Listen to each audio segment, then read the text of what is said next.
Hi guys, and welcome to Calm and Night Radio Channel. Tonight we begin in the blue dark hour before sunrise, where the air above the Louisiana cane fields hangs wet and heavy, and the world smells of mud, smoke, and crushed sweetness.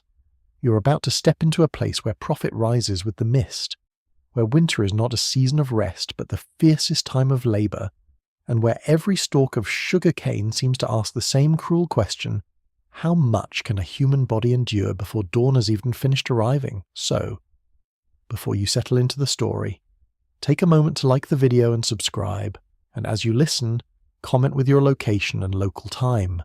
Now, dim the lights. You wake on a hard pallet while the sky is still unlit, in a cabin where the darkness feels thick enough to touch. The room holds the smell of old ash, damp boards, worn cloth, and sleeping bodies. Someone nearby coughs into the cold air. A baby gives a brief, unhappy cry, then settles again. Outside, you hear the first stir of feet on packed earth, the scrape of a pot, the faint creak of wagon wood, and a rooster that sounds much too cheerful for a place like this. You do not rise because you are refreshed. That would be a charming fantasy. You rise because the plantation day is already pulling at you. In sugar country, especially during harvest and grinding season, time belongs to the cane. Cane must be cut quickly once ripe, then sent to the mill before its sweetness begins to fade. Planters knew this well in 1835, and they arranged the whole plantation around that urgency. The crop could not wait, so neither could you. The cabin is close, rough, and draughty. The walls let in thin threads of air. Beneath your feet the floor feels cool, and the boards are never quite smooth. You dress by memory more than sight, working fingers into coarse fabric that scratches at the skin. Cloth rubs against old calluses on your hands. There is no luxury in the act, no mirror, no private morning ritual with scented soap and inspirational thoughts. Just cloth, breath, and movement. Put this on, tie that, get up, keep going. Around you, other people do the same. Some move slowly, protecting stiff muscles. Some are already quick with practice, as if their bodies have learned to wake before their minds do. An older woman bends over a hearth, coaxing a little life from last night's coals. The smell of smoke thickens as she blows gently. A small iron pot warms cornmeal into mush. It is plain, filling if you're lucky, and never enough to feel generous. Still, the heat from the pot is a comfort. Your fingers hover near it for a second longer than necessary. That small warmth matters. Outside, the plantation reveals itself in pieces. The dawn is not yet bright, but the outlines begin to appear. Cabins sit in rows, humble and narrow, usually placed where they can be watched. Beyond them lies the wider order of the estate: house, road, sheds, stables, cane fields, mill, boiling house.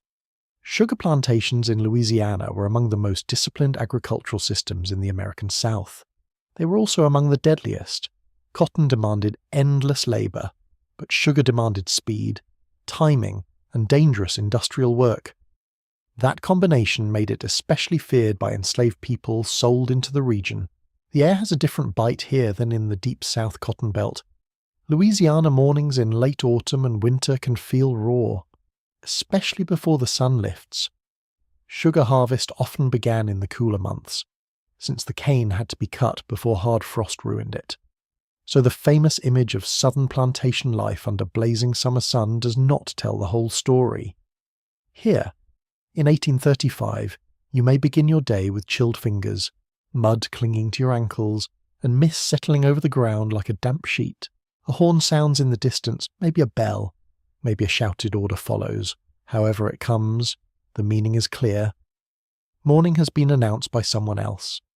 You join the movement outside, where the ground presses wet beneath bare or poorly covered feet. The smell of the earth is rich and dark. It mixes with mule sweat, wood smoke, and the faint sugary scent drifting from yesterday's cane. That sweetness is almost insulting. Imagine a smell like dessert floating over a life with very little sweetness in it. History has a mean sense of irony. You gather what you need. Perhaps a knife, perhaps nothing more than your own strength, and fall into line with others headed toward the fields. The path is familiar. You know its ruts, puddles, roots, and stones. Your body memorizes the plantation because it must. You learn where the mud sucks hardest after rain. You learn which boards wobble on the crossing. You learn where the overseer likes to stand. Knowledge here is practical, immediate, and often quiet. The light slowly increases, though the sun itself has not yet become warm. You can now see the cane more clearly, tall, dense, and whispering when the breeze slips through it. Sugar cane is beautiful in the way many dangerous things are beautiful. Its stalks catch pale light. Its leaves rustle softly. Then you get close, and the leaves slice at skin like paper sharpened into malice. The field is not a postcard. It is a machine made of plants. Some historians note that Louisiana's sugar industry expanded rapidly in the early 19th century, helped by new processing methods and growing demand. That growth enriched planters and tied the region more tightly to slavery's brutal economics. Yet scholars still debate exactly how much technological improvement changed daily labour in every district by the 1830s, because plantation records often celebrated efficiency while hiding the full human cost. The books were better at counting barrels than sorrow. As dawn spreads, tasks begin in earnest. Orders move down the rows. People bend, swing, lift, gather. Bodies enter the rhythm that will dominate the day, cut low, strip leaves, bundle stalks, move fast, do it again. The sound is constant now, not loud as a storm, but crowded. Rustling cane, blade against stalk, boots or bare feet shifting in mud, wagon wheels straining, drivers calling out, mules snorting clouds into the cool air.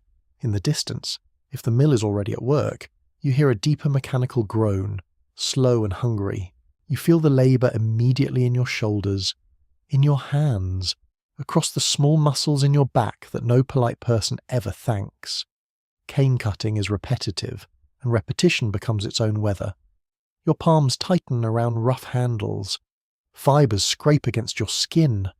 Damp cloth clings between your shoulders. The leaves brush your face and neck. Sometimes they sting.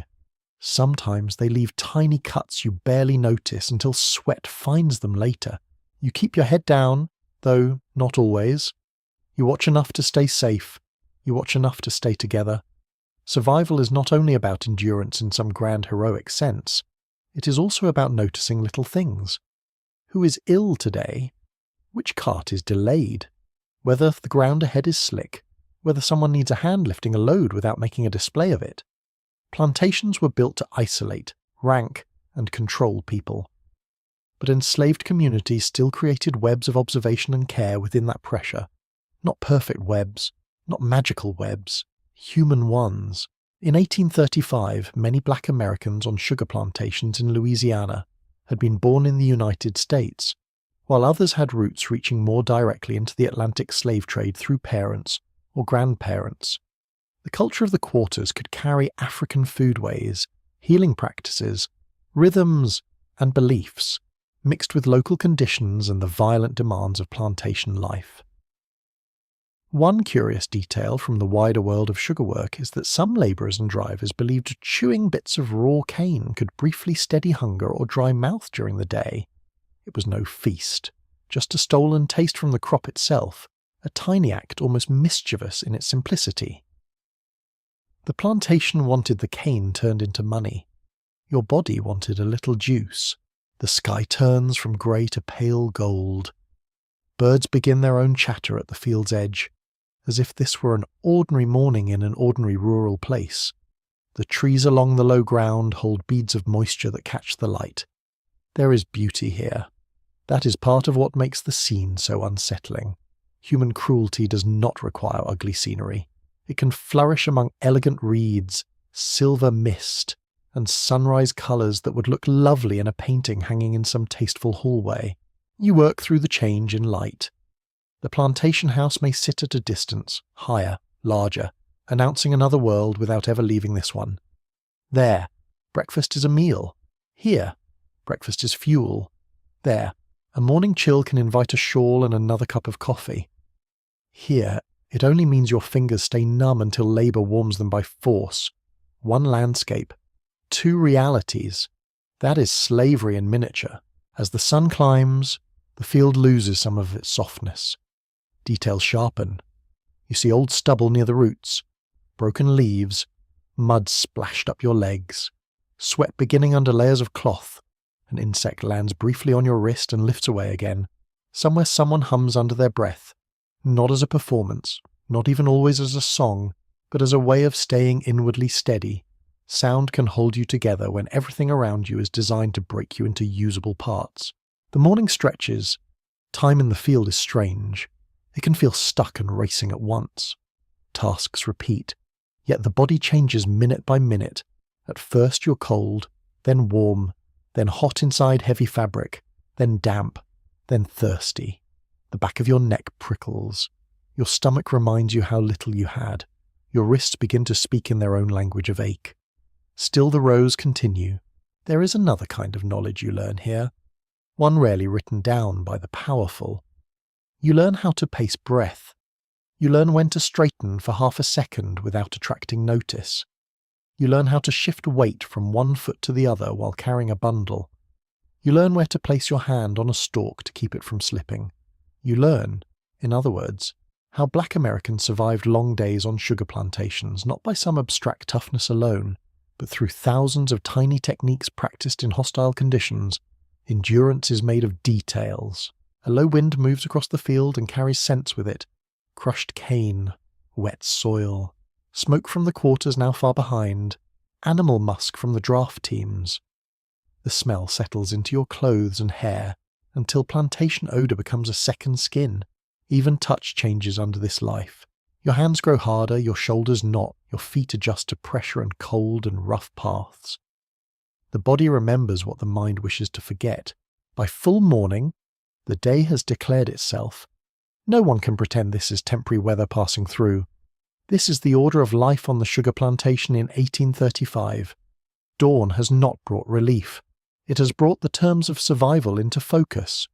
You stand in the cane with others, in a world built on extraction, and yet what cannot be extracted so easily is the stubborn human habit of continuing, breathing, watching, helping, adapting, rising in the dark because there is no choice, then carrying into the daylight a self that the plantation never fully owns. The sun is up now, the rows wait, the labour deepens. The sun is no longer gentle now.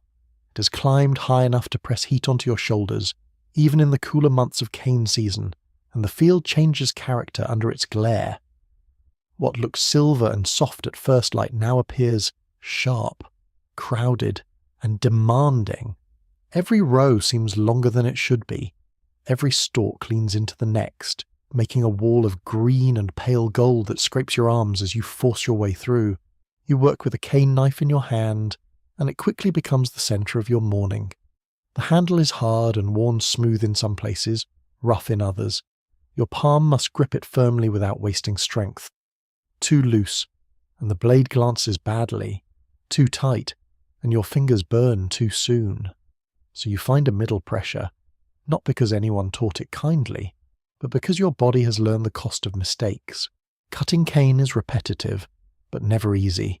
You bend low, strike near the base, pull the stalk free, strip away leaves, and gather the canes into manageable piles.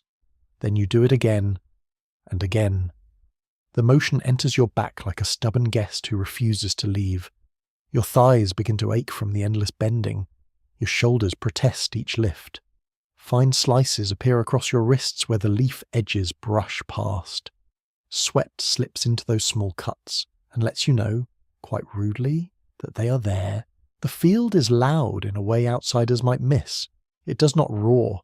It chatters and rasps and clicks. Leaves hiss against each other.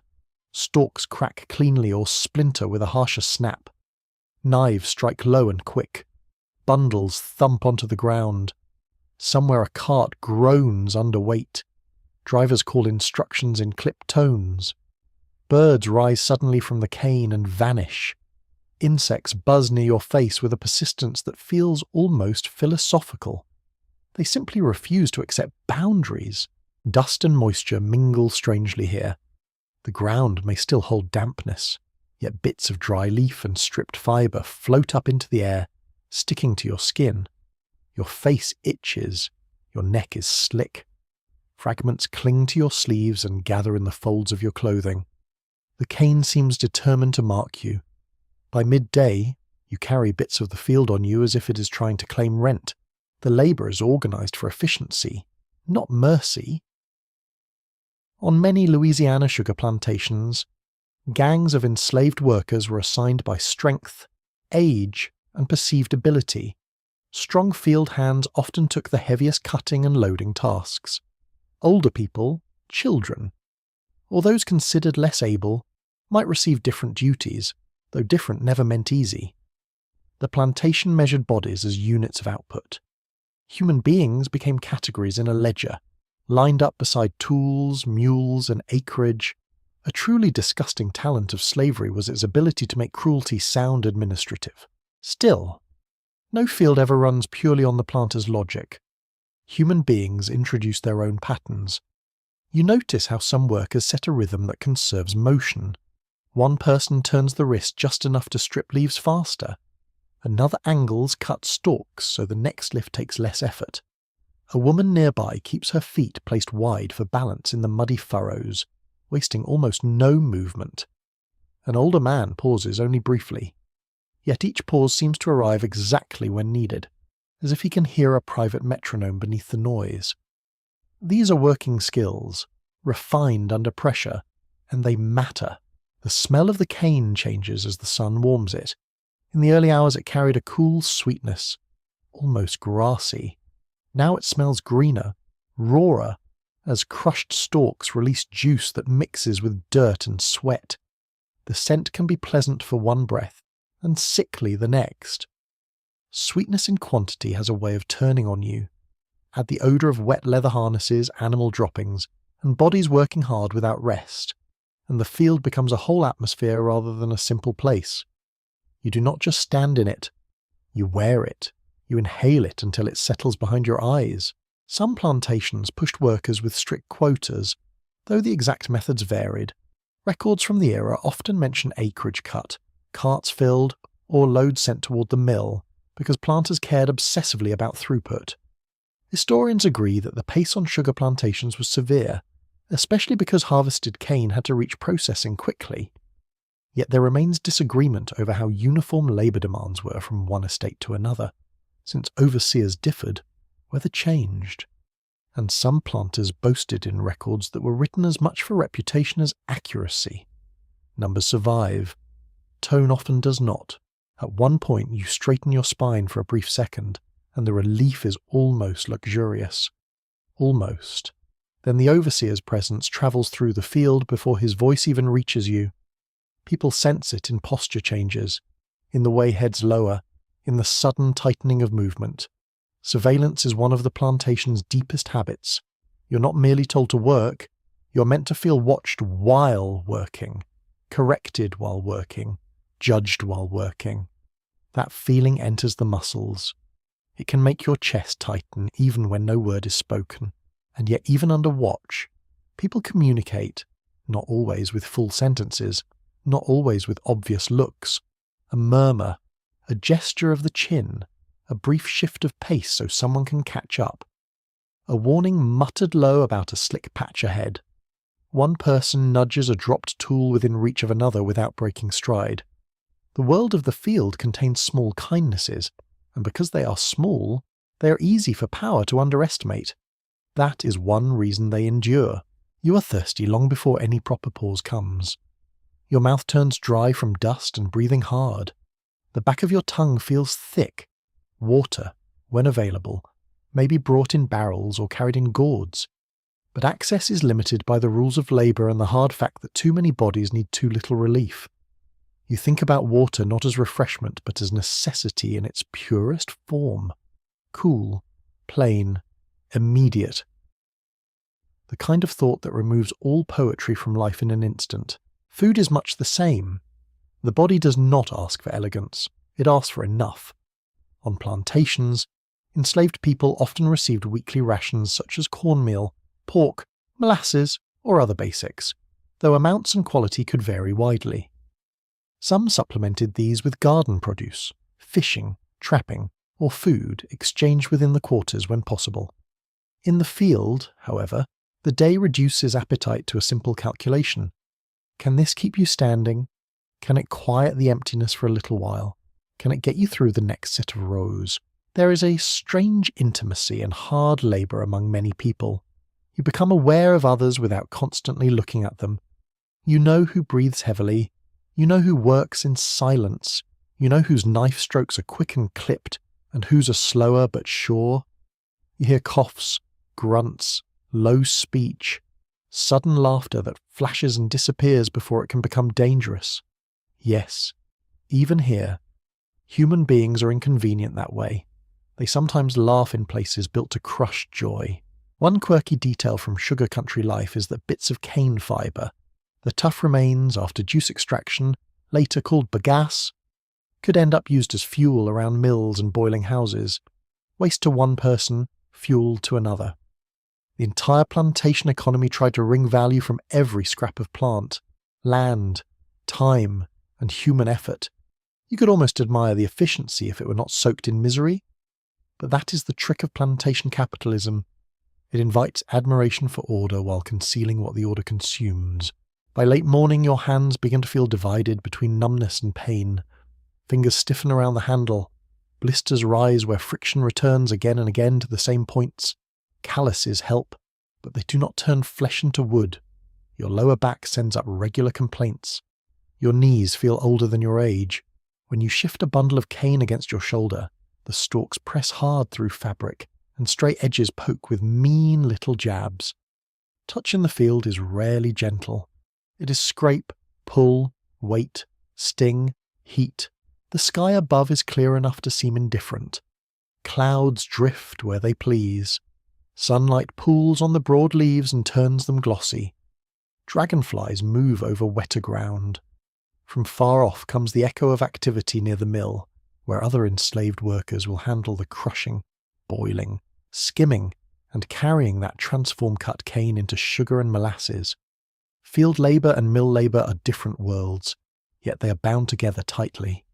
The field feeds the mill. The mill governs the pace of the field. Between them, the plantation day tightens like a rope. Some people in the rows keep fragments of song under their breath. Not full performance, not a chorus rolling across the landscape, but measured sounds that help control breathing and movement. Rhythm can steady the arms. It can also keep the mind from drifting into panic or despair. Music in such settings is not decoration. It is function, memory, and feeling braided together.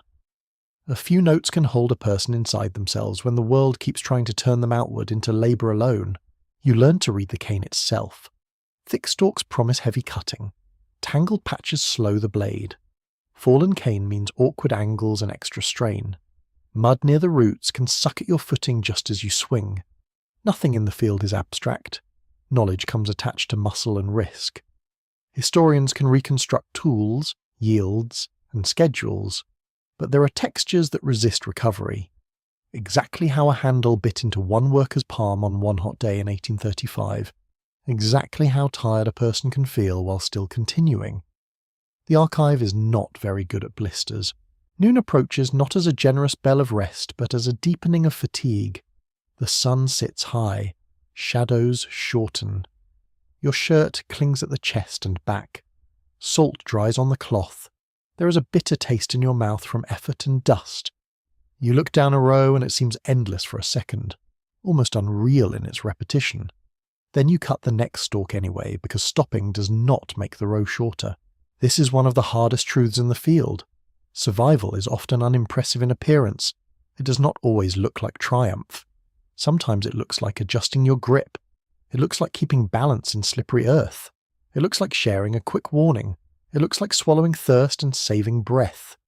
It looks like understanding that your body is both vulnerable and skillful, punished and practiced, exhausted and still in motion.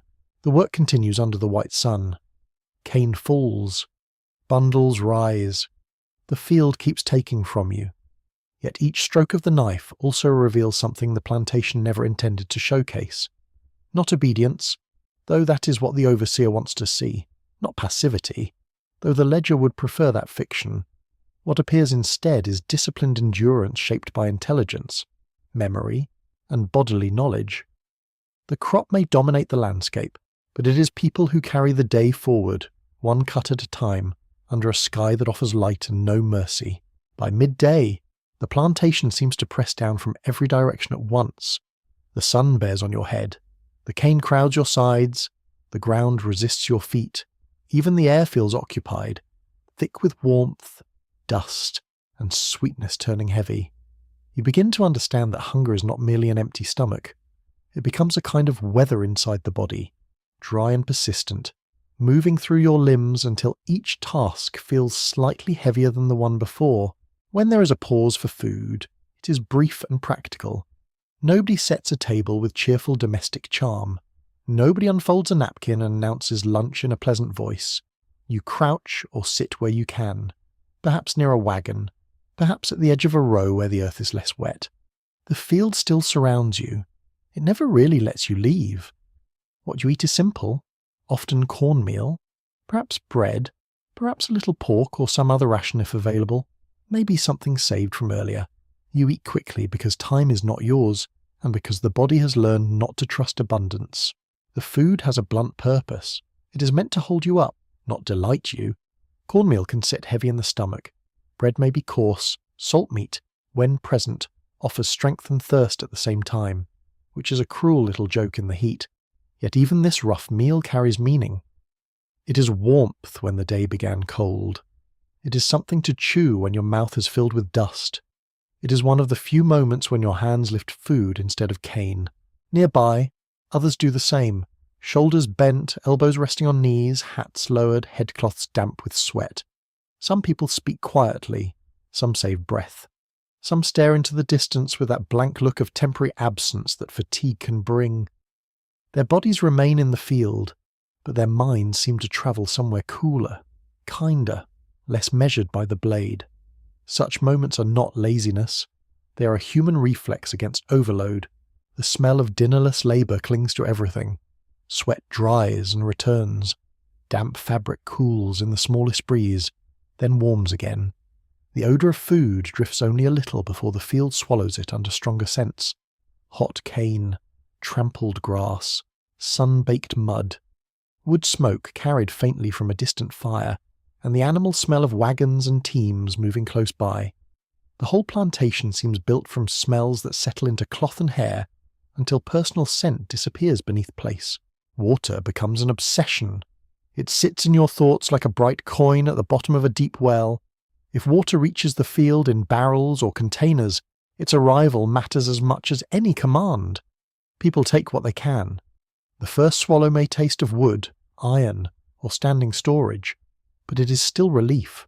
Coolness touches your mouth and throat, and for a second the body feels almost grateful enough to weep.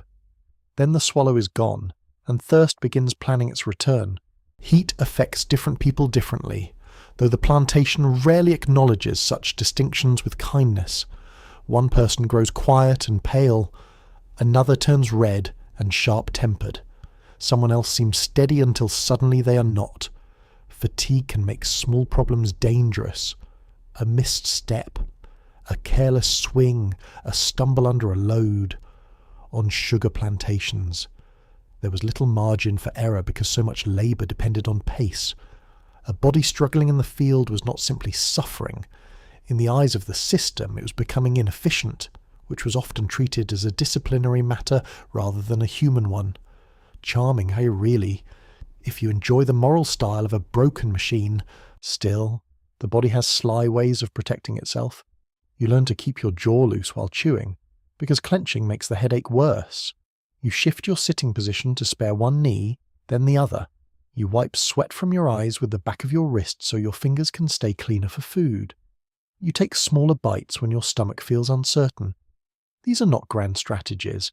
They are habits of endurance, and habits are often what stand between survival and collapse. Many enslaved people on plantations tried to supplement rations through garden plots when permitted, or by raising chickens, fishing, trapping, or gathering wild foods. In Louisiana, Local environments offered fish, shellfish, greens, and small game to those who could access them, though the opportunity depended on place, season, oversight, and exhaustion. That point matters. Opportunity on paper is not always opportunity in practice. A person may technically be able to fish after work, but after hours of cutting cane, technical possibility begins to resemble a cruel academic exercise. There is also the matter of sharing. Food moves through communities in ways records seldom capture fully. A mother saves a portion for a child. A stronger worker passes a little to someone older. Someone who trapped or fished trades with someone who baked. A woman known for cooking skill can turn plain ingredients into something sustaining through seasoning, timing, and care. Taste does not erase hardship, but it can soften it. Salt, pepper, smoke, molasses. Small choices made with limited means can remind a person that life still contains art. Scholars continue to dispute how fully plantation records reflect the true nutritional conditions of enslaved workers, because owners often recorded rations in terms that sounded adequate while ignoring spoilage, theft, uneven distribution, and the strain of unusually intense labour. A ration listed is not always a ration received.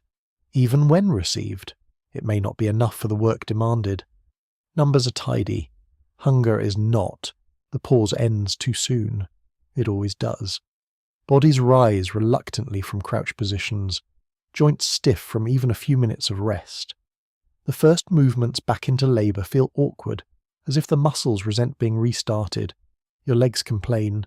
Your shoulders tighten around the familiar work. The knife handle returns to your hand, and the afternoon begins with the strange disappointment of seeing that the rows remain, calm and infinite, as if your morning effort meant nothing to them. Now the field feels hotter because the body is fuller and more tired at once. Digestion and exertion jostle each other rudely. Sweat comes faster. Gnats gather near your face. The sun sits overhead with no interest in modesty. The air above the cane flickers slightly where heat rises. At ground level, you smell sap where stalks split, and now and then the sweet juice sticks lightly to your skin. Ants approve of this arrangement very much. You do not. Your stomach settles into that uneasy state between fed and still wanting. Hunger in plantation life is rarely solved in a single meal. It is managed, postponed, negotiated. You feel it now as a low pull rather than a sharp ache, but it remains part of your awareness, mingling with thirst and soreness. Survival means carrying several discomforts at once without letting any single one fully rule you. People develop tricks for this. One person keeps a pebble in the mouth at times to encourage saliva when water is scarce. Another chews a small sliver of cane for moisture and sugar. Someone else swallows slowly and breathes through the nose to quiet nausea from heat. These details rarely reach official descriptions, yet they belong to the lived intelligence of hard labour. A plantation may command work, but it cannot entirely script the private adjustments people make inside it. The afternoon also tests patience. Morning energy, thin as it was, has burned away. The field takes on a hypnotic sameness that can dull the mind. Row after row, cut and carry, cut and carry. In that sameness, emotion becomes tricky. Irritation rises easily. So does despair. So does a bitter kind of humour. A worker mutters that the cane must be breeding when nobody looks, because there is somehow always more of it. Another snorts quietly, and for one blessed second the field holds laughter instead of orders. The moment vanishes, but it leaves a trace of the life that the system did not authorize. Children and older adults on plantations face their own midday burdens. Younger children might carry water, gather leaves, weed, mind smaller tasks, or work in domestic spaces, while older children entered labour regimes that trained them early into exhaustion. Elders might no longer cut at full pace, yet they often carried irreplaceable knowledge, healing remedies, cooking methods, childcare, memory, and quiet authority in the quarters. The plantation ranked usefulness according to output, but black communities measured value in fuller ways. A person who could soothe a fever, mend cloth, or teach a child was not secondary. They were necessary. Touch becomes especially vivid in the afternoon. Your shirt rubs sorely where salt has dried in it.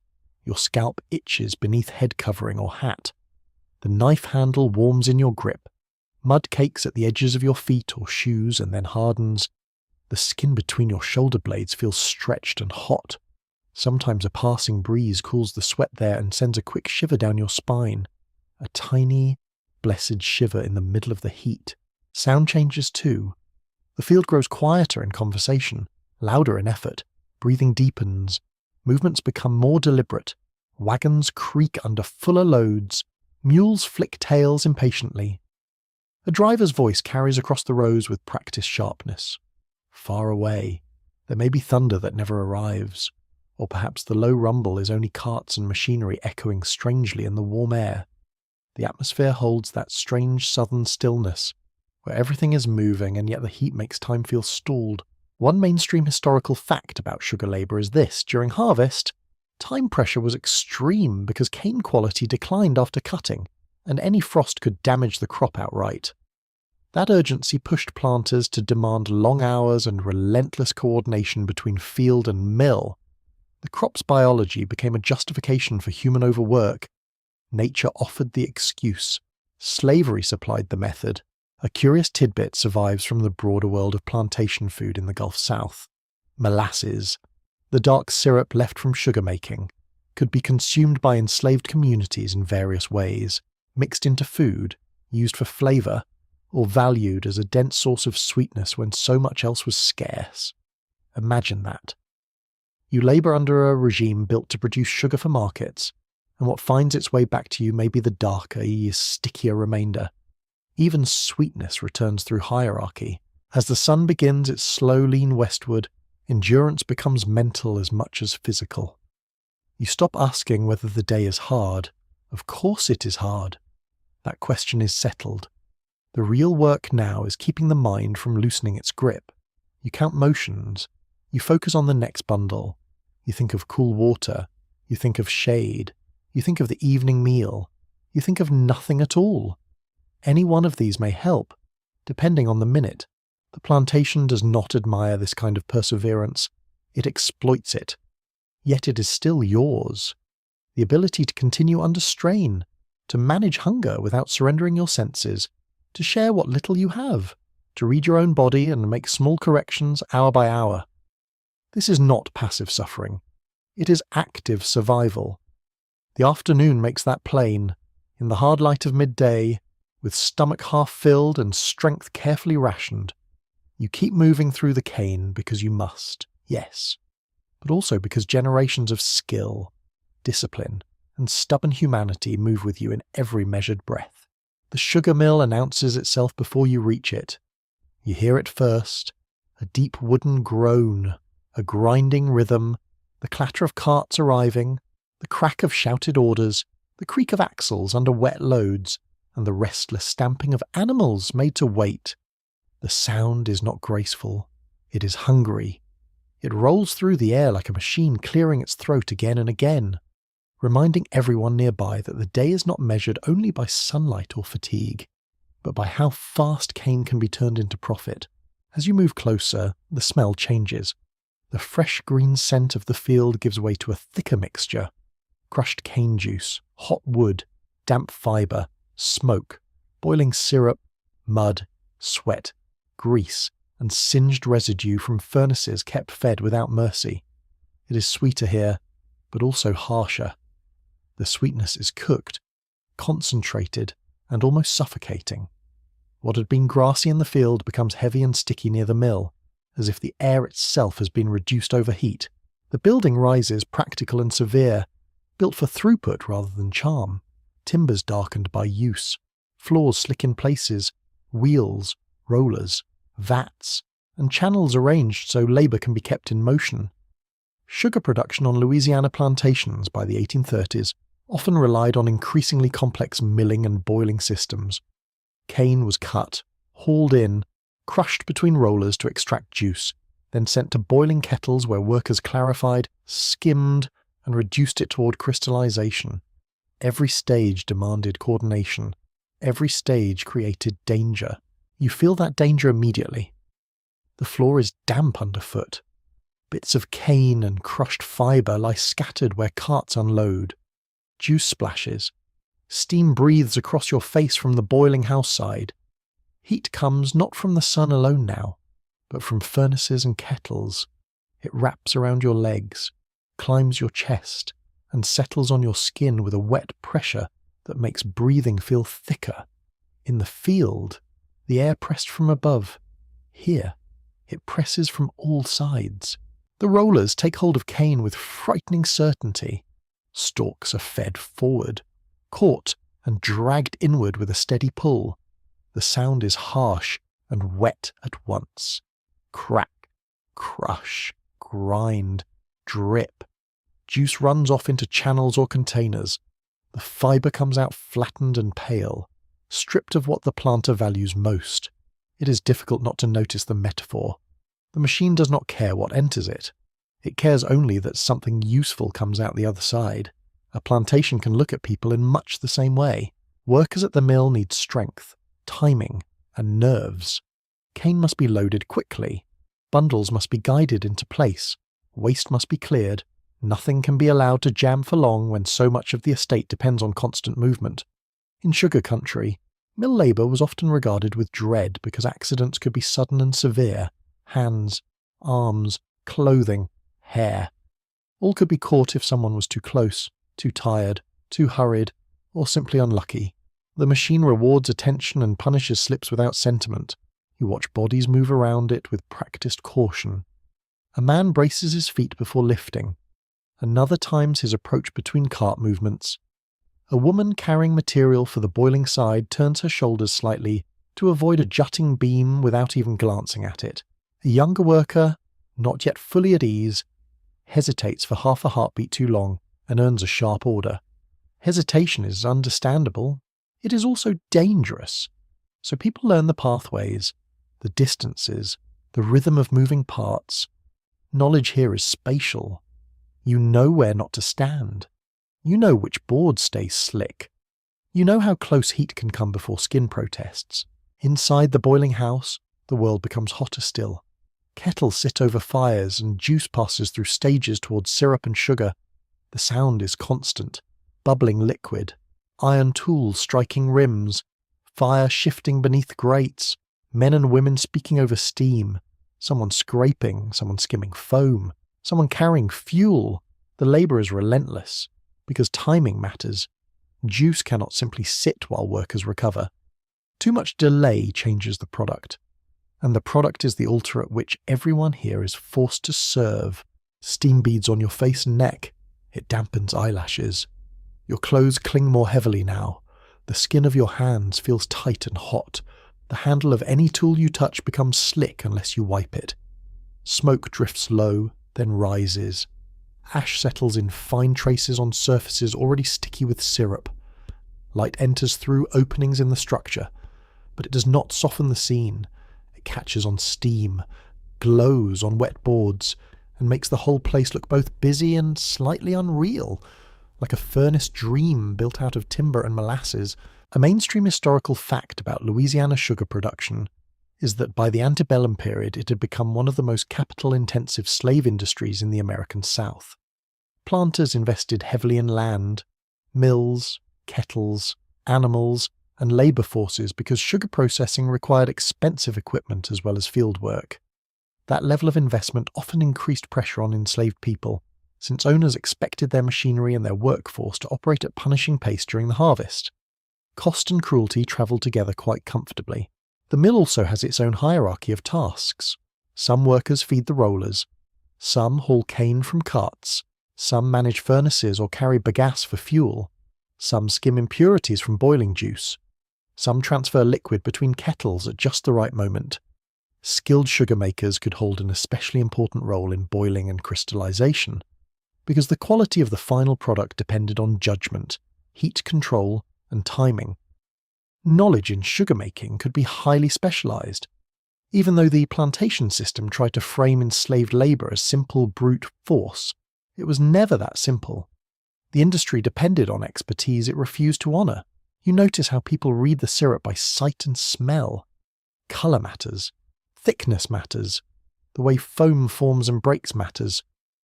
A worker leans in, watching the surface carefully before moving a tool through it. another tests consistency with an eye trained through repetition. In a world that denied formal recognition, enslaved workers still developed and carried sophisticated practical knowledge.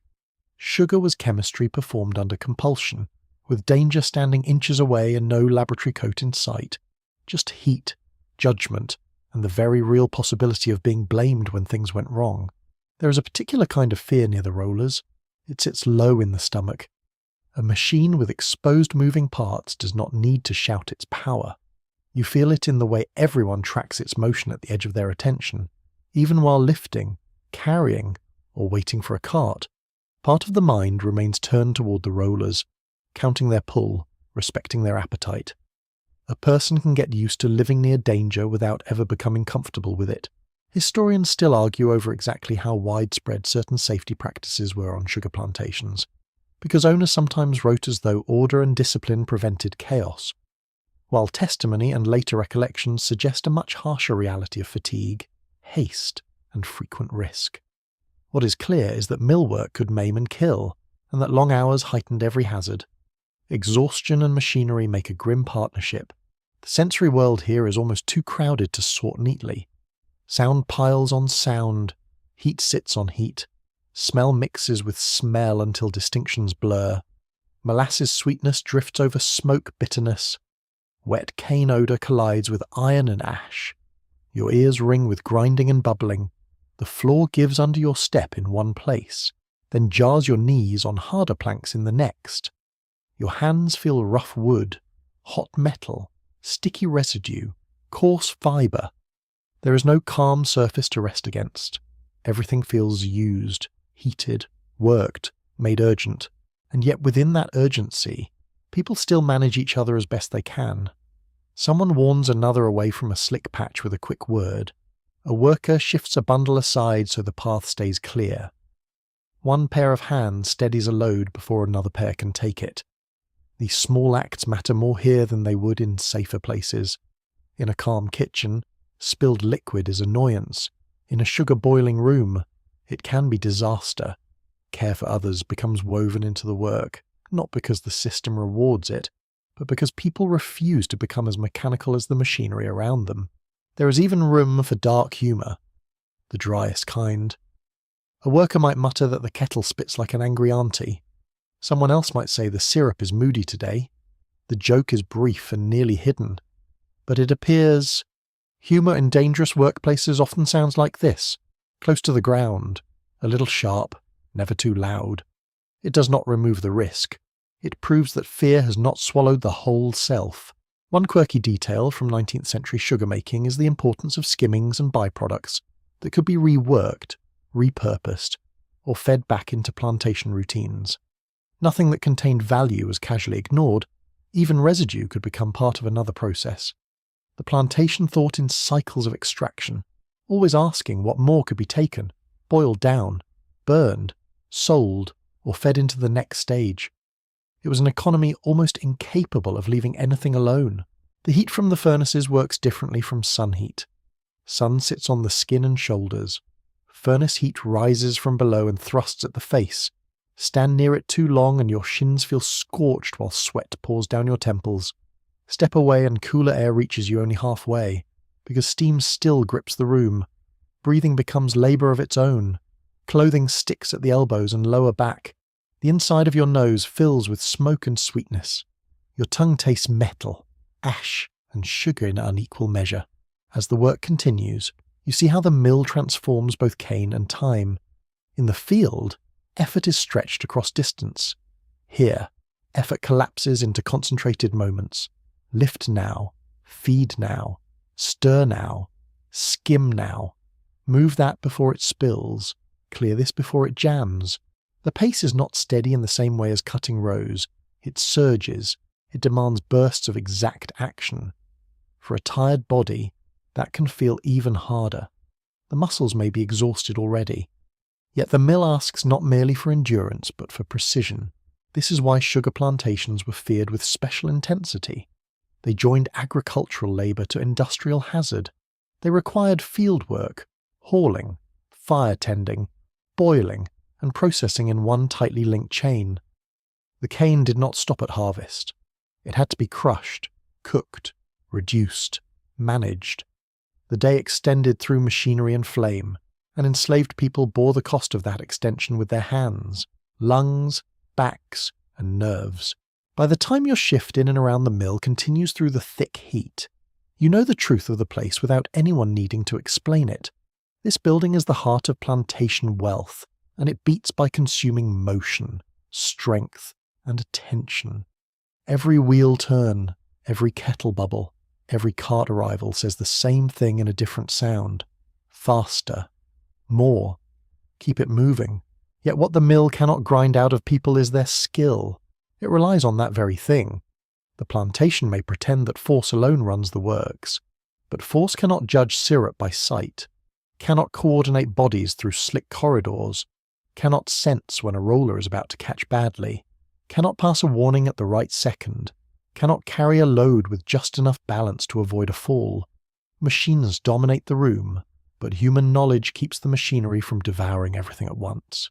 In that bitter fact lies one more measure of survival, worked out in steam, smoke, and the dangerous music of the mill. On this plantation, the day rests heavily on women in ways the ledger never fully admits. The books may count field hands, rations, births, cloth issued, tasks completed, yet none of those neat columns can capture the full weight carried by enslaved women. You see it in the morning when they rise with everyone else. You see it in the fields where they cut, strip, lift, and haul. You see it again when field labour loosens its grip just enough for another kind of labour to begin. A woman steps into the cane rows with the same sun on her back, and the same sharp leaves against her skin. Her hands toughen around tools, her feet slip in the same mud, her stomach tightens with the same hunger. Plantation owners often pushed enslaved women into heavy agricultural labour, especially in crops that demanded many hands. Sugar was one of those crops. The notion that women would be spared difficult field work belonged more to planter fantasy and self-justification than to daily reality. In practice, many women cut cane, weeded, planted, carried, and endured the same punishing pace as men, even while the plantation expected more from them elsewhere. The field shows this plainly. A woman bends low to cut and gather cane while her headcloth darkens with sweat. Another braces a load against her hip and keeps moving, though the tendons in her wrist must be screaming private objections by now. A younger woman strips leaves with swift efficiency and then lifts bundles toward a cart, her expression flat with concentration. Nothing about the scene announces gentleness. The cane does not care who stands before it. The overseer does not care much either, except in the cold arithmetic of output. Yet the burdens are not identical, because the plantation asks women to inhabit several roles at once. They must work under the same exhausting demands and still remain responsible for food preparation, mending, cleaning, tending children, and caring for the sick or elderly whenever the chance exists.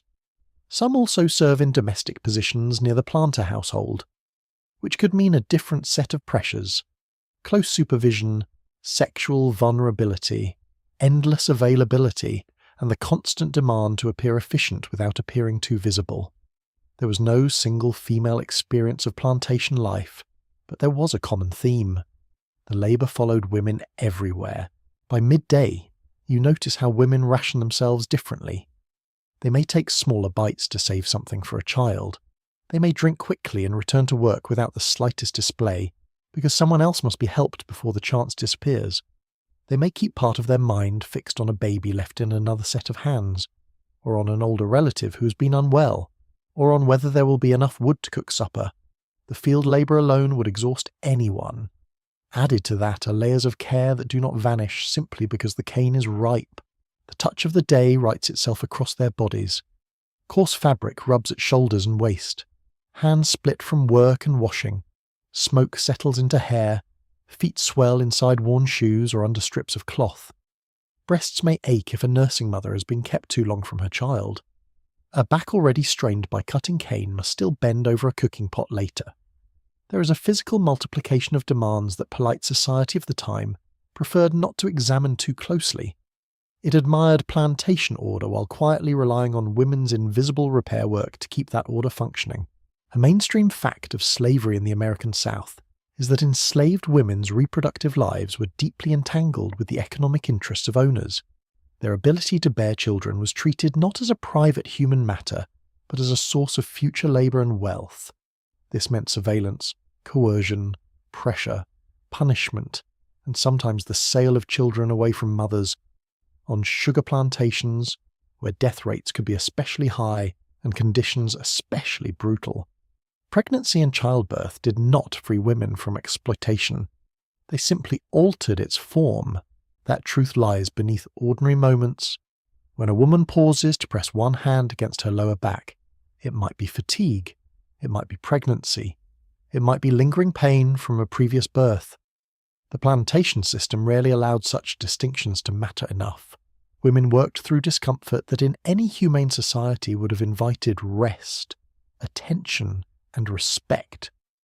Here, bodily suffering had to become ordinary because otherwise the whole system would stand exposed as unbearable.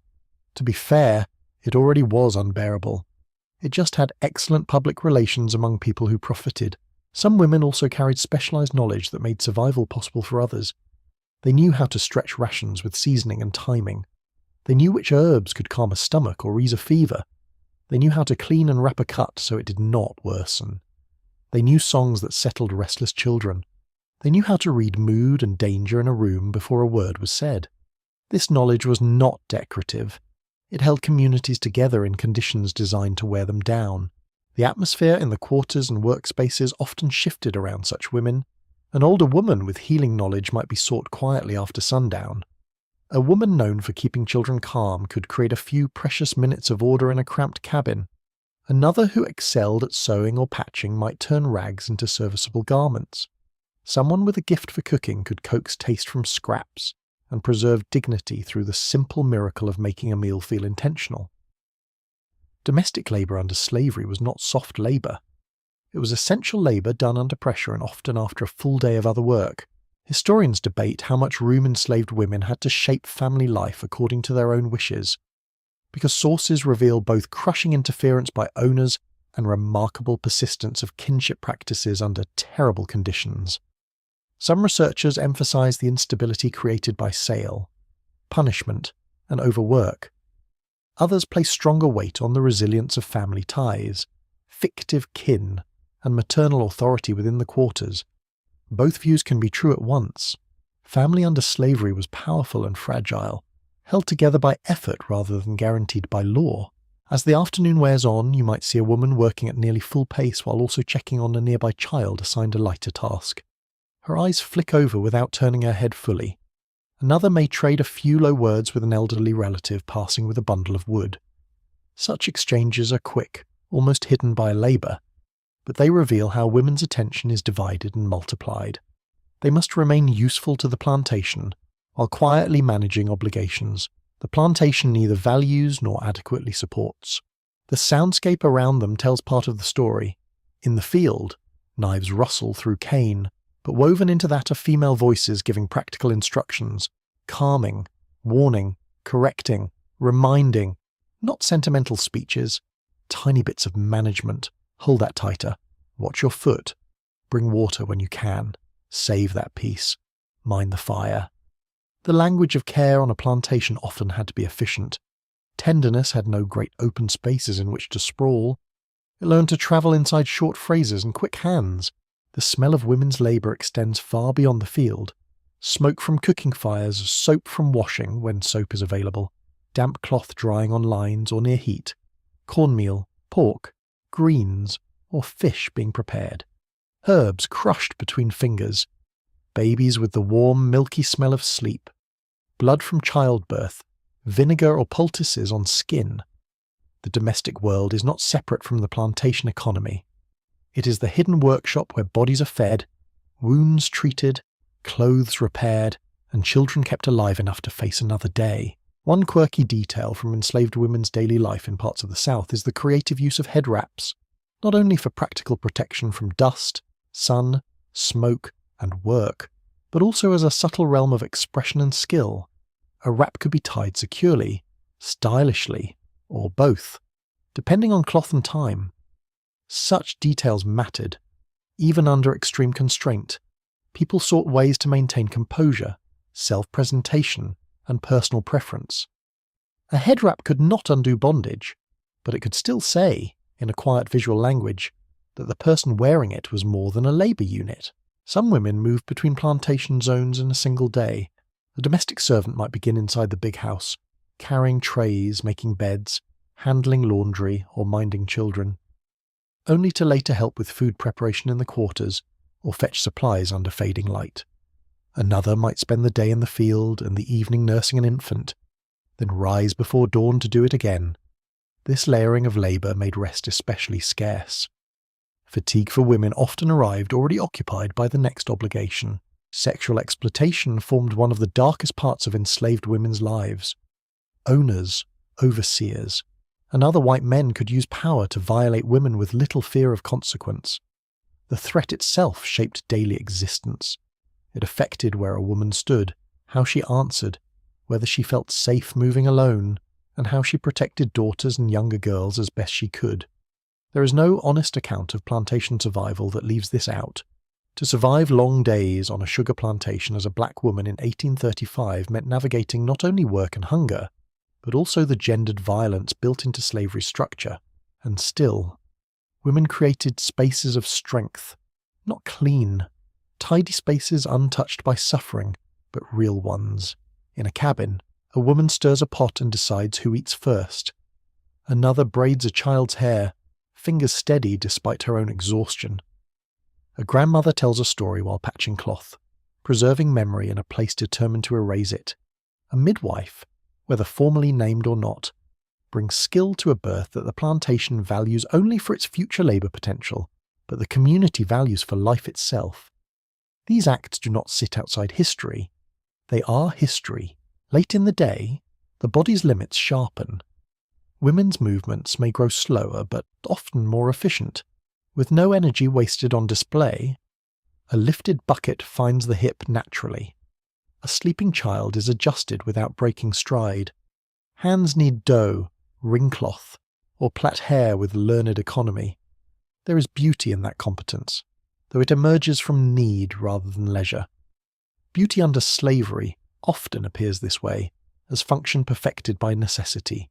The plantation depends on women's labour twice over, once in public, once in private, yet it prefers to describe only the first. The cane can be counted, the meal cannot, the field task can be recorded, the soothed child cannot, the delivered load appears in the ledger, the cleaned wound does not. This imbalance matters because it hides how much survival rested in women's hands. Not only their own survival, but that of children, partners, elders, and neighbours, whose days might otherwise have frayed beyond repair. So when you look closely at life on this sugar plantation, you see that women carry more than bundles, water, kettles, cloth, and children. They carry continuity, they carry technique, they carry comfort in tiny portions, they carry private grief while still making room for another person's need. They carry memory into the next ordinary task, under the sun, under smoke, under watch, under impossible expectations. They keep people fed, tended, clothed, and emotionally gathered in the loosest yet most necessary sense. The plantation exploits that fact. The community survives because of it. Survival on a sugar plantation is not only a matter of strength. Strength helps. Of course, a strong back can lift more cane. Strong hands can grip longer. Strong legs can carry a load across rutted ground without folding. But sheer force is not enough to explain how black Americans endured the endless demands of 1835 plantation life. What keeps people going through such days is often quieter than that. It lives in timing, memory, cooperation, secrecy, and the small decisions that save a little energy, preserve a little dignity, or avoid a little pain. You begin to notice these decisions once you stop looking only for dramatic acts. Drama is easier to write into history. It sparkles, it shouts, it gives everyone a hero and villain in clear posture. Plantation survival often worked differently. It hid in ordinary motions. A worker shifts the way a bundle rests on the shoulder so the weight lands against muscle instead of bone. Another turns cuffs inward to protect wrists from cane leaves. Someone keeps a scrap of cloth to wrap a handle that rubs too hard. A woman ties her apron or skirt just high enough to move cleanly through mud without drawing unwanted notice. These adjustments are practical, repeated, and easy to overlook. They are also the architecture of endurance. In the field, pace matters almost as much as effort. Move too fast at first and your body punishes you by midday. Move too slowly and punishment arrives from outside. So people learn an in-between speed, one that appears acceptable while protecting breath and muscle where possible. It is a kind of living arithmetic. How much force can be spent now without failing later? How much pause can be stolen without being seen? How much straightening of the spine counts as recovery and not refusal? Survival becomes an art of fractions. You can see it in the way some workers never fully stop, but subtly vary their movement. A slower lift here, a tighter turn there, a shift of stance before bending. One hand briefly resting on a thigh before reaching again. Nothing theatrical, nothing obvious. The plantation wants visible labour. It often misses the hidden science of bodily preservation happening inside that labour. There are food strategies too. If a ration is small, it must be stretched in the mouth as well as in the pot. Chew slowly. Save a piece. Add greens or roots when possible. Mix ingredients to create volume. Use fat carefully. Use molasses for quick strength. A person who cooks skillfully can turn spare materials into something that satisfies longer, and that skill becomes a communal asset. Enslaved people often grew vegetables in garden plots when allowed, including peas, beans, greens, sweet potatoes, or other foods suited to local conditions. Gardens could not erase hunger, but they offered nutrients, taste, and a measure of control over diet. A few onions or a handful of greens may not sound revolutionary. To a tired body, they can feel nearly sacred. Touch reveals other strategies. Cloth is folded and refolded to cushion feet. Head wraps are arranged for shade and sweat control. A hand rubbed with rendered fat or grease may resist cracking a little longer. Herbal salves, animal fat, or simple poultices might be applied to cuts, sore joints, or skin rubbed raw by labour. Healing practices varied, drawing from African traditions, indigenous knowledge, local plants, and experience passed among the enslaved. Official medicine on plantations often served owners' interests first. Community care had to fill the rest. One mainstream historical reality is that enslaved people created informal economies within and around plantations. They traded goods, shared labour, exchanged food, sold small produce when permitted, repaired items, fished, hunted, and made use of every available opening in the system. These activities did not place them outside slavery, but they did create margins of agency within it. Money might be scarce, property rights were denied. Still, people found ways to barter, save, and distribute resources according to need and relationship. That means survival sometimes looks like an old man carving a useful handle from leftover wood. It looks like a woman knowing which weeds are edible and which soothe fever. It looks like a child sent to gather eggs, kindling, or herbs. It looks like someone mending a shirt by firelight so tomorrow's chafing will be a little less cruel. It looks like a hidden needle, a saved button, a repaired shoe, a fish line, a small stored onion, a pot watched carefully so nothing burns. The plantation runs on major violence, but everyday life turns on minor salvations. Sound carries part of this invisible world. At night or in brief spaces between labour, you hear low exchanges that may seem casual to an outsider. Who has lard? Who has salt? Who saw fish in the ditch by the cypress stand? Which child has fever? Which old woman knows a remedy for a cough that will not leave? Who can patch a hem? Who may have a little meal to spare? This is not gossip in the idle sense. It is information circulation, and information can keep a body alive. There are also strategies of concealment. Some are simple. Save a little food out of sight. Keep useful items hidden from theft or confiscation. Conceal pain well enough to avoid punishment, but not so well that you collapse at the wrong moment. Conceal literacy, if literacy has been gained against the rules. Conceal tenderness in public so it cannot be used against you. Plantation life rewards certain masks. People learn to wear them when needed. Not all silence is submission. Sometimes silence is storage.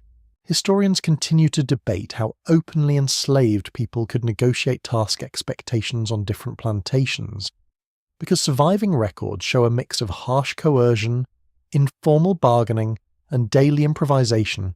On some estates, overseers enforced a more rigid gang pace. On others, task-like flexibility appeared in certain seasons or jobs. What remains clear is that enslaved workers constantly assessed personalities, routines, blind spots, and opportunities. Knowing when an overseer looked away, when a driver could be approached, or when weather offered cover was its own form of expertise. Quirky details often reveal a lot about this expertise. Consider the humble gourd. In many parts of the South, gourds were dried and used as containers, dippers, utensils, or vessels for carrying water and food. A plant turned into a tool by patient handling. That small transformation captures something important about survival. People made use of what the land and circumstance offered, not because rustic craft was fashionable, but because a useful object could make daily life more manageable. A gourd that carries water is not picturesque. It is practical grace. The atmosphere of the quarters and workspaces hums with this practicality. You smell drying herbs hanging in a corner. You hear cloth being torn into strips for wrapping or patching. A knife scrapes scales from a small fish. Someone cracks nuts. Someone else pounds something in a mortar. In the background, children absorb all of it, watching how adults stretch time, food, and tools past what should be possible. Skill is taught not only by instruction, but by repeated exposure. Children learn where things are hidden, how fires are banked, how greens are cleaned, how silence can be protective, how to move in a crowded world without wasting steps. Then there are the emotional strategies, less visible but just as necessary. You cannot live under constant domination without developing ways to guard the mind. Some people pray, some sing softly while working, some tell jokes in private that turn masters into smaller figures than they pretend to be. Some keep memories vivid, names, places, kin, songs, recipes, gestures, stories that prove the plantation is not the beginning of the world. Others do the opposite for a time. They narrow the mind to the immediate task because remembering too much in the middle of pain can break concentration. Both approaches can be survival. Memory and temporary numbness are not enemies. They take turns carrying a person. You see this especially in moments of ordinary repair. A woman braids another woman's hair after work, fingers careful, motions familiar. A man sharpens a blade with patient strokes, preserving a tool that preserves his body by working better. A child dozes against an elder's side while hearing a story half-spoken, half-hummed. None of these scenes announces itself as resistance with trumpets and banners, yet each one rejects the plantation's effort to reduce life to output alone. The body itself keeps a record of these tactics. Each shoulder develops callus where a load rests. Hands toughen in useful places. Feet learn where to step on slick ground. The lungs adapt to smoke, dust, and damp, though never without cost. Eyes learn to see in low cabin light. Ears distinguish a friendly step from an angry one. A person living under slavery becomes fluent in environment because not to be fluent is dangerous. That fluency extends to weather and season.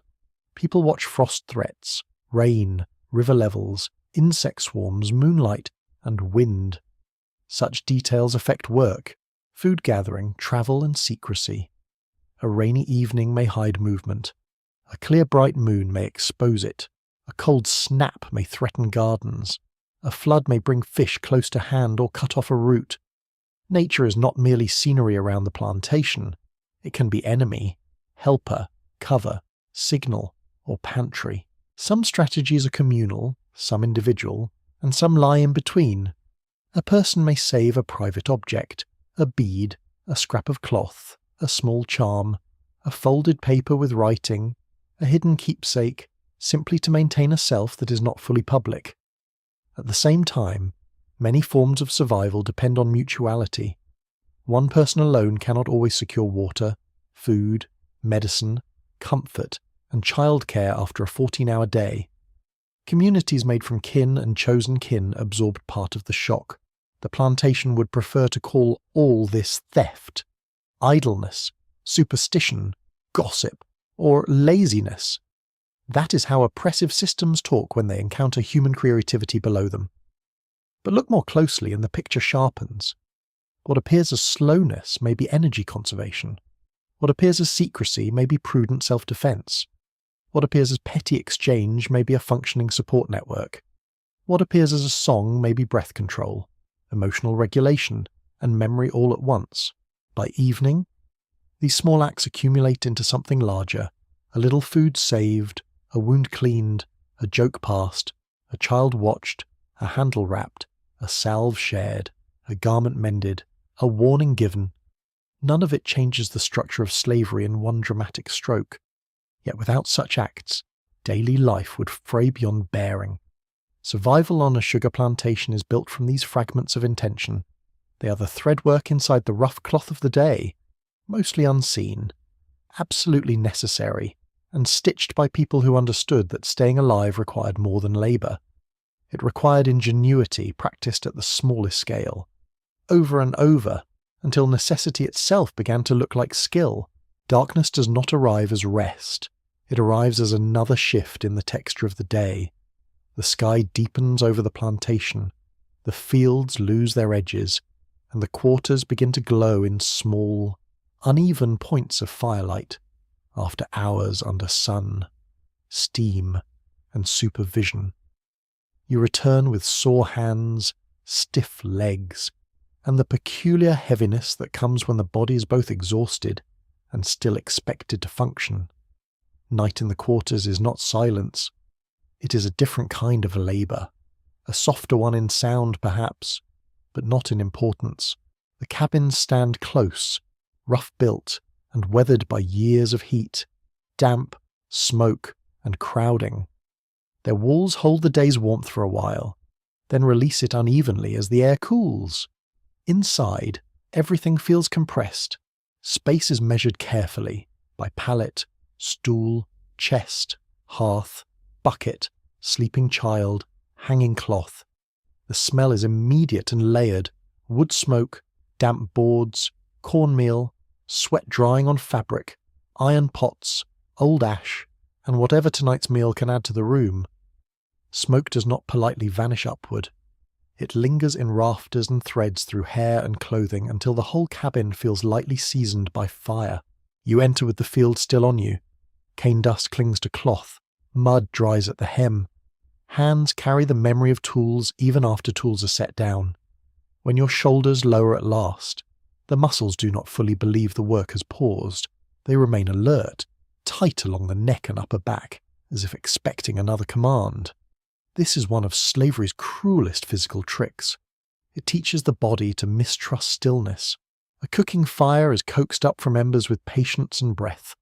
A woman kneels near the hearth, feeding in wood or kindling, adjusting the pot by habit more than sight. The glow warms her face in pulses. Someone stirs a thick mixture with a wooden spoon worn dark from use. Someone else cleans fish if there are fish, or greens if there are greens, or simply portions out what little can be managed tonight. The sound of evening work fills the quarters. Low talk, a pot lid rattling, a knife against board, children shifting, cloth being shaken out, coughing from smoke, and now and then the sudden little flare of laughter that escapes before anyone can stop it. Food at night carries a different feeling from midday rations. It still may be plain, still may be scarce, still may rely on cornmeal, pork, beans, greens, molasses, fish, or whatever could be grown, caught, or traded. But now it is prepared within the world of the quarters rather than handed over by plantation routine alone. That matters. Taste matters too. Salt, fat, pepper, onion, smoke, or herbs can turn survival into something that briefly resembles comfort. A pot shared among familiar faces can restore more than calories. The touch of the cabin contrasts sharply with the workday. Your hands wrap around a warm bowl. Heat from the pot reaches your face. A rough blanket lies folded nearby. A child leans against an adult's side with the heavy trust of sleep beginning. A stool presses hard beneath tired bones, but even that hardness feels almost kind compared with standing in the field. The body notices every small mercy: warm food, a place to sit, a hand on the shoulder, cloth loosened at the throat, shoes removed, feet aired for a moment. Human beings are astonishingly responsive to crumbs of relief, yet relief is never complete. Clothes need mending. Water must be carried or stored. Children must be washed, soothed, or fed.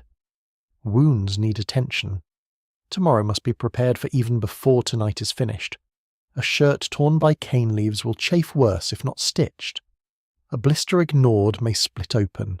A pot left uncleaned will punish morning. So the quarters become a workshop of maintenance. Needles move through cloth in dim light. A rag is dipped and pressed against cracked skin. Someone picks thorns or splinters from a palm. Another scrapes mud from shoes. Domestic repair is slow, necessary, and often performed when the body would much rather fall flat and vanish into sleep. A mainstream truth of slavery is that the quarters were both controlled spaces and crucial centres of black community life. Owners built and arranged them as part of plantation management, often with surveillance in mind, but enslaved people turned them into places where family, kinship, exchange, worship, food preparation, healing, and memory could survive. The quarters were not free spaces. They were constrained, watched, and vulnerable. Yet they remained among the few places where enslaved people could exercise even limited forms of self-organization. That self-organization shows in who sits where, who serves whom, who watches the fire, who quiets a baby, who remembers to save a little for someone delayed. It shows in the rhythm of evening talk, not random chatter, but conversation with purpose. News travels here. Someone speaks of a person taken sick. Someone mentions a rumour of sail. Someone else reports the river level, the weather, the condition of the road, or the mood of the overseer. Information moves through the quarters like warmth from a fire, uneven but vital. Children occupy the room in their own way, restless at first, then heavy-limbed as darkness deepens. They smell faintly of earth, smoke, and sleep. Some have worked in small tasks all day. Some have been watched by older children, elders, or women moving between duties. Here in the firelit cabin they receive correction, comfort, food, and story in mixed measures. A child may be hushed sharply for getting too near the hearth, then pulled close a minute later and fed from a shared bowl. Discipline and tenderness are close neighbours in hard lives. The atmosphere outside the cabins has its own sound. Crickets begin. Frogs answer from wetter ground. Somewhere a dog barks. A doorboard thumps shut. Footsteps cross the yard with measured fatigue. From one cabin comes a murmur of prayer. From another comes humming so soft it seems to belong to the night air itself. The plantation looks quieter after dark. But quiet is not emptiness. It is layered with recovery, worry, planning, and those few stolen moments when people can speak in their own cadences. Smell deepens after sunset. Food scents grow stronger against the cooler air. Grease, smoke, damp wood, laundry drying near heat, medicinal herbs steeping in hot water. All of it thickens the quarters with the odour of human life being sustained in cramped conditions. To an outsider, such smells might seem harsh. To those inside, they also signal continuity. Fire means warmth. Soup means nourishment. Smoke means cooking. Herbs means someone knows what to do. The nose learns to sort necessity from nuisance. Historians remain uncertain about the exact social patterns inside every plantation quarter, because records from owners are often sparse or biased, and later recollections vary widely by place and time. Some cabins housed nuclear families when owners permitted it. Others held unrelated individuals, extended kin, or fluid groupings shaped by sale, death, work assignment, and practical need. What seems certain is that people adapted household life constantly. Family on the plantation was often something made and remade under pressure, not simply inherited in stable form, That pressure gives ordinary domestic gestures unusual weight. When an older woman braids a younger girl's hair by firelight, she's doing more than tidying. She's preserving order, appearance, habit, perhaps even teaching patience and self-regard. When a man patches a cracked tool handle or smooths a broken stool leg, he's doing more than carpentry.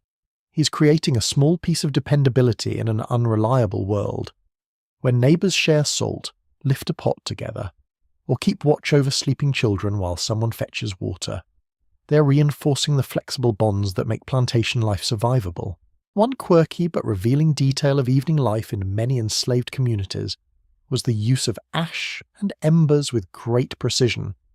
A skilled cook or hearthkeeper could bank coals overnight so that morning fire came more easily, preserving labour, fuel, and time. It sounds modest because it is modest. Still, imagine how much that matters when every dawn begins too soon. Keeping fire alive beneath ash is a perfect image for life in the quarters. Hidden heat, carefully guarded, ready to be stirred again. Bodies at night tell the story of the day without words. A man lowers himself to sit and exhales as if setting down invisible weight. A woman rolls her shoulders before reaching for a bowl. A child falls asleep mid-sentence, cheek against a lap. Feet are rubbed, knees are stretched, hands are flexed open one finger at a time.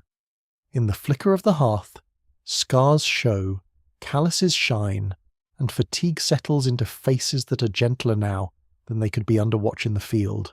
Some evenings bring whispers of larger fears: sale, punishment, debt, illness, pregnancy. The uncertainty of all these things lives in the quarters alongside food and family. A cough that lingers too long can frighten everyone. A rumour from the big house can sour a whole room. A missing person can turn every footstep outside into a question. This is why laughter, when it comes, feels precious. It breaks tension without pretending tension is gone. The quarters also hold forms of elegance that never enter the plantation account books. A clean head wrap tied neatly, a song remembered accurately, a bowl seasoned just right despite scarce ingredients, a sleeping place arranged with care, a child taught to greet elders properly, a story told with wit and timing. These refinements are not luxuries in the shallow sense. They are proofs of personhood. They declare that even here, among smoke-blackened rafters and patched walls, standards exist that do not belong to the master. As the hour grows later, talk softens. Bowls empty. Fires are drawn lower. Someone adds one last stick to the coals. Someone else checks the latch or closes a gap against the draught. The room settles into the sounds of sleep preparing itself, a child turning over, an elder clearing the throat, the small rustle of cloth, the long exhale of a body finally lying down. Outside, the plantation continues under stars, still owned, still dangerous, still waiting for morning. Inside the cabin, however cramped and fragile, people have made a night from almost nothing. That may be the deepest truth of the quarters. They are not restful because life is easy there. They are vital because people bring into them everything the plantation fails to provide. Food shaped into care, pain shaped into patience, fatigue shaped into routine, closeness shaped into community, in smoke and lamplight, with sore limbs and mended cloth, and a little warmth cupped around a fire. Black Americans on sugar plantations carried each other through the hardest part of the night, not by escaping the world outside, but by refusing to let it define the whole of life within. When the workday loosens its grip and the quarters settle into evening, another form of endurance begins to show itself more clearly. It does not swing a cane knife or feed a roller. It does not carry water or stir a boiling kettle, yet it may be just as necessary. You hear it in the low rise of a song. You feel it in the hush that falls when someone begins to pray. You notice it in the way a child leans close to an elder telling a story, not because the child is idle, but because memory itself can be a kind of shelter. Music lives close to the body on a plantation. It does not always wait for a formal moment. A melody can emerge while someone rocks a baby, while a woman folds cloth, while a man eases his back against a cabin wall, while a group sits near a fire letting their muscles unclench by degrees. The voice may be soft at first, almost private, then joined by another and another, until the room carries a line of sound that seems to warm the air. Singing here is not decoration. It steadies breath, marks feeling, strengthens bonds, and gives shape to experience when ordinary language feels too blunt. The sound is rarely polished in the drawing room sense. It may be rough at the edges, worn by smoke, fatigue, and age. That roughness is part of its beauty. Some voices glide, some break, some hum low beneath the main line. A child may come in late and still be welcomed by the shape of the tune. A foot taps softly on the floorboards. Hands keep a quiet pulse on knees. The rhythm is felt as much as heard. Moving through tired limbs that spent the day in labour and now seek another order. One made by the people themselves. Many spiritual and work songs in enslaved communities drew from a blend of African musical traditions, Protestant hymnody, biblical imagery, and local experience, call and response patterns, improvisation, repetition, and layered rhythm could all appear, depending on place and occasion.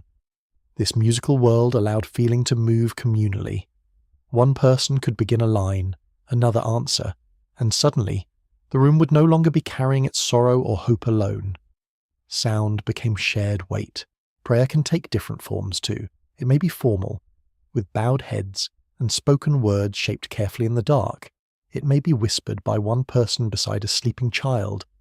It may rise from an elder whose voice has become a kind of evening instrument in the quarters. Some people pray standing, some kneel, some sit with hands folded in their laps because the knees can no longer take hard floors after a day of work. The content varies. Thanks for surviving the day. Pleas for healing, protection for children, relief from pain, hope against despair. The prayer is not always grand. Sometimes it is simply, let us make it through tomorrow. Faith among enslaved black Americans in 1835 could include Christianity in forms embraced, reshaped, resisted, or combined with older understandings carried through family memory and community practice. The plantation might promote certain religious teachings that emphasized obedience, but enslaved people often found in Scripture something else entirely: deliverance, justice, dignity, the possibility that suffering was seen and would not last forever. Moses walked into many cabins without the planters' permission. Scholars still disagree about the precise balance between African retentions and Christian adaptation in different enslaved communities, because practice varied by region, language, generation, and the level of white supervision. In some places, African cosmologies and healing traditions remained more visible. In others, Protestant forms predominated. In many cases, the reality was mixed, layered, and changing. What remains beyond serious doubt is that enslaved people made religious life their own in meaningful ways, using it not merely as doctrine, but as emotional and communal equipment for survival. You feel this most strongly in the atmosphere of a gathered evening. The cabin or yard holds a charged quiet before the first words begin. Firelight softens faces. Night air cools the skin still warm from labour. Smoke drifts upward. Somewhere nearby, frogs call from the low ground, and crickets press their steady music into the dark. Then a voice starts, low and sure. A line from Scripture, a remembered phrase, a song without accompaniment except tapping fingers and breathing bodies. The world outside remains brutal. Inside this small circle, sound makes a different order for a while. Storytelling belongs to that order too. An elder may begin with humour, a little slyness to draw children in and relax the room. Then the story unfolds, perhaps about a clever animal who outwits the stronger one, perhaps about a family member long gone, perhaps about an old country remembered only in fragments, perhaps about a local event retold with enough style to make the hardest facts bearable. These stories teach without announcing themselves as lessons. They offer warning, identity, and endurance in forms easy to remember. The trickster tale matters especially in such a world. In many black oral traditions, stories of small but clever figures surviving among stronger enemies carried obvious appeal. You do not need a lecture to understand why. On a plantation, where power appears enormous and constant, the image of a weaker figure using intelligence to navigate danger speaks directly to lived reality. It also lets people laugh. A well-told trickster tale produces pleasure without innocence. It says, in effect, that wit belongs to the oppressed too. A curious tidbit from the world of enslaved storytelling is that animal characters such as rabbit, brick, fox, or turtle could carry layers of meaning not always obvious to outsiders. A rabbit who survives by quick thinking is not merely a rabbit. A fox who boasts too much is not merely a fox. Tales travel under masks. They can entertain children and instruct adults at the same time. Plantation surveillance may watch a room, but it cannot always catch the full meaning of a story told with a smile. Memory enters these evenings through names, recipes, turns of phrase, and family histories repeated often enough to become anchors. A child learns not only who the people in the cabin are, but who they belonged to before, who was sold away, who could sing, who cooked best, who healed, who resisted, who laughed loudly, who walked with dignity even when denied every legal right. Memory here is not nostalgia, it is defense against erasure. Slavery works by trying to make people rootless. Repeated memory plants roots wherever it can. The senses deepen this experience. Fire pops softly in the hearth. A pot releases the last savoury trace of supper. Warmth gathers near knees and hands while cooler air settles around the doorway. The rough grain of a bench or floorboard presses beneath you. A child's head grows heavy against your arm. Someone's sleeve brushes yours as they shift to listen more closely. Smoke, herbs, old wood, and human closeness combine into the smell of a lived-in night. These physical details matter because spiritual and cultural life is never purely abstract. It happens through breath, skin, sound, and shared space. In some evenings, song and prayer edge toward what white observers later called the ring shout in other parts of the South, a practice of rhythmic movement, clapping, singing, and counterclockwise stepping associated with black worship and expressive culture. Whether or not such forms appeared openly on every Louisiana sugar plantation is difficult to pin down, but the broader Black Atlantic tradition of embodied worship certainly shaped many communities. The body that worked all day could also praise, lament, and remember through movement. Oppression wanted the body only as labour. Worship reclaimed it as spirit-bearing flesh. Children absorb these forms with astonishing quickness. They learn where to come in on a response. They learn which biblical stories stir adults most deeply. They learn which elder tells the funniest tale and which one speaks more solemnly. They learn that a room can feel different after prayer than before it, calmer perhaps, or sadder in a cleaner way, as if grief has been named and therefore made slightly lighter. Education in the quarters often happens through such repetition. There may be no legal schoolhouse for them. Still, they are learning constantly. Adults need this education too. A man worn out from cane cutting may sit through a story and discover his shoulders lowering without noticing. A woman burdened by labour and worry may hum a line that steadies her pulse. Someone frightened by the rumour of sale may hear a prayer that puts a little order back into thought. Another may keep silent the whole time and receive strength simply from being near the circle. Communal ritual allows people to rest inside one another's presence. There is no need to pretend these evenings erase pain. They do not. A song can break midway when someone remembers an absence too sharply. Prayer can include tears. A story can provoke laughter that quickly fades into silence because everyone knows its darker truth. Yet this mixture is exactly why such gatherings matter. They make room for feeling without letting feeling shatter the room. Joy and grief sit together. So do humour and fear. Human beings are large enough to contain both, even in cabins built too small. One mainstream historical point is that enslaved communities used religion and expressive culture not only for consolation, but also for coded communication and the maintenance of collective identity. Songs could carry layered meanings. Biblical themes could encourage perseverance and hope for liberation. Storytelling could preserve values and strategies. None of this transformed the plantation into a place of freedom, but it did help preserve an inner life that slavery persistently sought to flatten. As the night grows later, the voices often soften. A loud song becomes a hum. Spoken prayer becomes murmured thanks. Stories shorten as children drift towards sleep. The circle thins but does not disappear. Its effect lingers. A person who entered the evening frayed and inwardly scattered may now feel drawn back into relation. reminded of belonging through rhythm and word. That reminder is not sentimental excess, it is functional. People survive hard systems partly because they carry meanings those systems cannot absorb. So in the quiet hours of a plantation night, among smoke, shadows, and tired hands, music, faith, and memory do crucial work. They restore measure to breath. They bind one person to another. They carry the dead into the present without letting the present be ruled entirely by loss. They tell children who they are.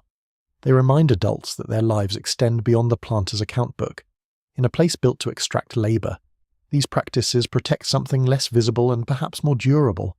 The shared inner world of a people refusing, in song and story and prayer, to become spiritually owned. The plantation depends on punishment not only to hurt the body, but to organise the imagination. It wants people to believe that every path leads back to pain, that every hesitation will be noticed, that every act outside command will end badly. This is how power keeps itself large, not merely with whips, chains, stocks, guns, and threats, though those are all there, but with repetition. Repetition trains fear until fear begins to arrive before danger does. You feel that atmosphere in the way voices change when certain footsteps approach, in the way conversation lowers around the overseer, in the way a worker adjusts posture under inspection, in the way children learn very young which expressions to hide. Punishment is not only the blow itself, it is the anticipation of the blow, it is the public display, it is the lesson meant for everyone watching. A body disciplined in front of others becomes a warning nailed into the air. On sugar plantations, the pressure could be especially severe because time itself was treated like an emergency during harvest. Slow work, damaged equipment, lost cane, disobedience, running away, suspected theft, or any act interpreted as defiance could draw punishment. Owners and overseers framed brutality as necessary management, a phrase so cold it almost deserves admiration for its honesty about moral bankruptcy. What they called management was often terror arranged into routine. The sounds of that terror may be direct or indirect. A raised voice cutting across a yard, the thud of feet moving too quickly, the clink of metal restraints, the silence that falls after a cry. Even when punishment happens out of sight, its echo travels. People read faces when someone returns. They read gait, breathing, how carefully a person sits down, whether they avoid touch, whether they speak at all. The plantation's violence does not remain in one place. It ripples through the quarters, the fields, the mill, and the mind. A mainstream fact of slavery in the American South is that planters used a range of punishments, including whipping, shackling, confinement, deprivation, sale, and threats against family ties. Sale in particular could function as both economic transaction and punishment, severing relationships as a means of control. The possibility of being sent away haunted plantation life. A threat against the body was terrible. A threat against one's children, spouse, or kin could be worse. And yet the history of enslaved people on plantations is also a history of resistance, broad, varied, and often subtle. Resistance did not always wear the dramatic shape later generations prefer in tidy moral stories. Sometimes it did. More often, it moved quietly through ordinary time, a tool misplaced, a pace adjusted. Illness exaggerated because the body truly needed what the plantation refused to give. Information withheld. A path taken through woods not entirely for practical reasons. A meeting held after dark. A child taught something the system did not intend. Refusal can be loud, but it can also be patient. You start to see that resistance exists on a spectrum. At one end are the daily evasions, preserving energy, keeping secret knowledge, sharing food or comfort despite rules that sought dependence on the owner alone, maintaining family bonds the legal system did not recognize, protecting children's minds with stories and instruction. These acts may not look rebellious to someone searching only for revolt, but they limit the plantation's claim over human life. At another point on the spectrum lies sabotage. Not always dramatic. Sometimes a cartwheel breaks because maintenance was poor and no one rushed to improve it. Sometimes cane is handled less carefully than the planter would prefer. Sometimes firewood is stacked slowly, syrup judged conservatively, an errand stretched, an animal not pressed as hard as possible. Intent is difficult to prove, which is part of the point. Under slavery, ambiguity could be a shield. A person rarely announced, "I am now resisting in a historically significant manner." They simply acted in ways that protected themselves and their people where possible. Historians continue to argue over how often specific forms of sabotage occurred and how much can be documented reliably, because plantation records usually describe losses or failures without admitting enslaved intention, unless owners were convinced of it. Enslaved testimony, when it survives, may hint at more than it states openly. Fear shaped memory too. What can be said with confidence is that resistance thrived in forms difficult for masters to measure. The archive is always better at recording punishment than successful evasion. Running away stood as one of the clearest and most dangerous forms of resistance. On a Louisiana sugar plantation in 1835, escape was perilous. Swamps, river routes, patrols, dogs, armed white men, distance, weather, and the challenge of surviving without supplies all made flight uncertain. Yet people still ran. Some sought family on nearby plantations. Some aimed for towns, ships, maroon communities, or broader routes northward. Some left briefly and returned. Temporary absence could itself be a refusal, even if permanent escape remained out of reach. The landscape shaped such choices. Cane fields offered cover in places, but not safety. Swamps could hide and kill with equal enthusiasm. Waterways carried possibility. So did roads, though roads also carried patrols. Knowledge of land mattered immensely. Which paths stayed dry, where dogs lost scent, where sympathetic free black people or poor whites might be found, where cypress stands thickened into concealment. To know geography under slavery was to read the environment for openings. There were also collective forms of resistance, though they carried enormous risk. Groups might gather to discuss grievances, slow work together, conceal each other's actions, or prepare for more open defiance. Louisiana had already seen major slave resistance earlier in the century, including the 1811 uprising along the German coast, one of the largest slave revolts in United States history. That event remained in regional memory and in plant of fear.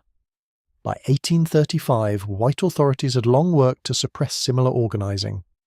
But memory of rebellion does not vanish simply because power wishes it so. It lingers in whispers, caution, and possibility. Fear moved both ways on a plantation.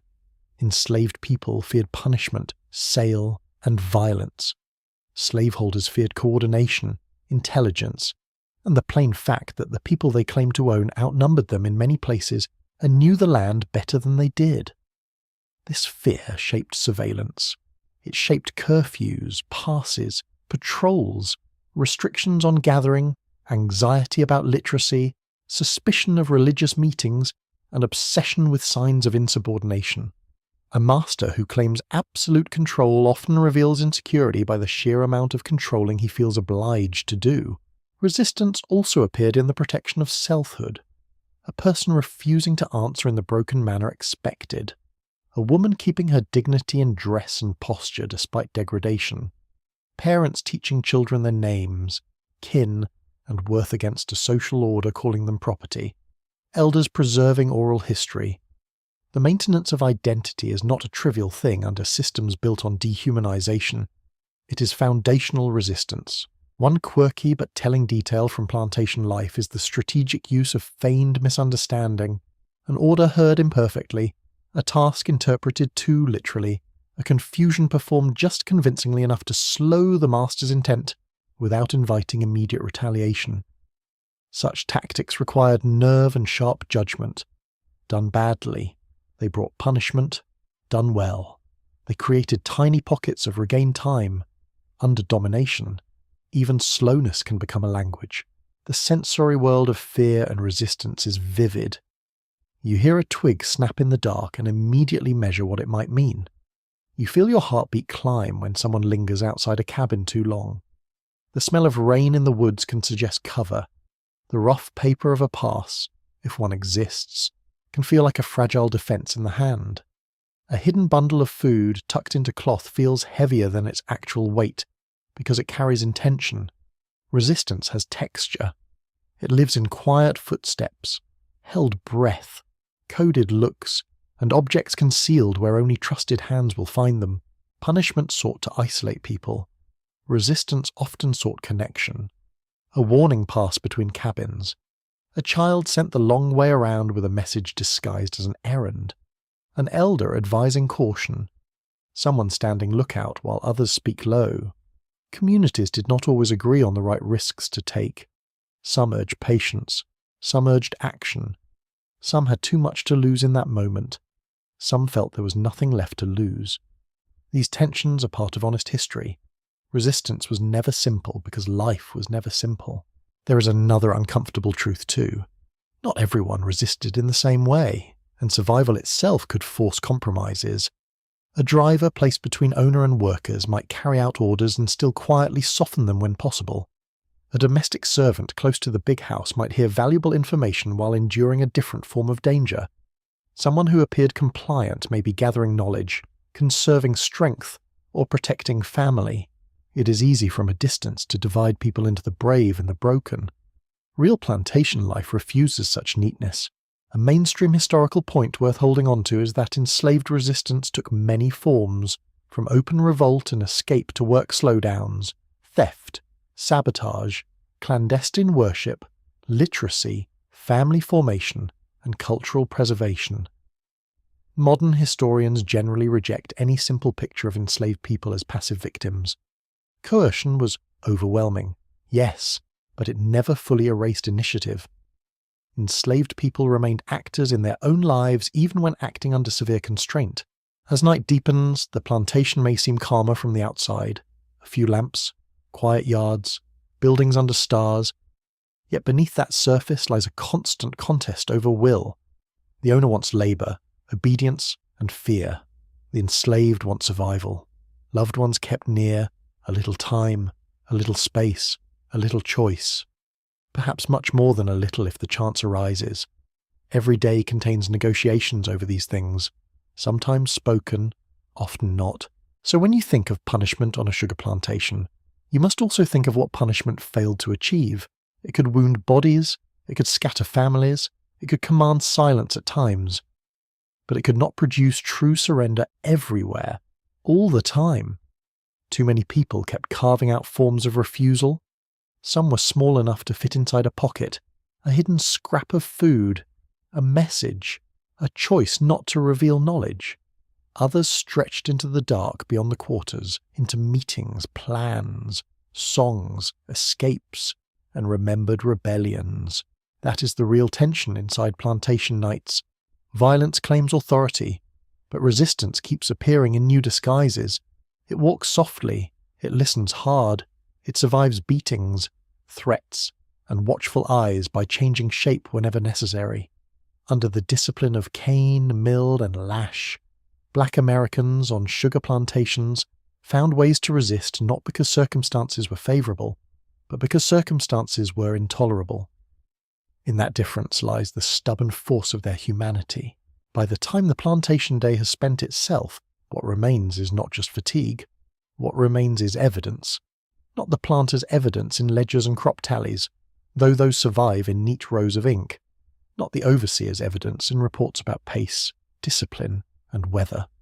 The deeper evidence lives in bodies that kept moving when movement was demanded beyond reason, in families that held together where law gave them no protection, in songs that crossed from one generation to the next, in practical knowledge so ordinary and so necessary that the historical record often barely notices it.